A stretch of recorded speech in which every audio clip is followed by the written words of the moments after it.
You ask Tiger to solve. This deals with linear equations with one unknown. The final result is v equals -6. Let's solve it step by step. Simplify the expression. Expand the parentheses. Simplify the arithmetic. Expand the parentheses. Group like terms. Simplify the arithmetic.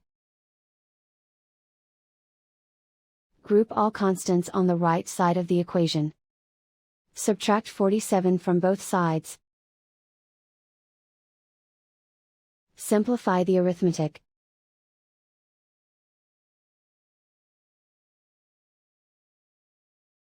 Isolate the v. Divide both sides by -6. Cancel out the negatives. Simplify the fraction. Move the negative sign from the denominator to the numerator. Find the greatest common factor of the numerator and denominator.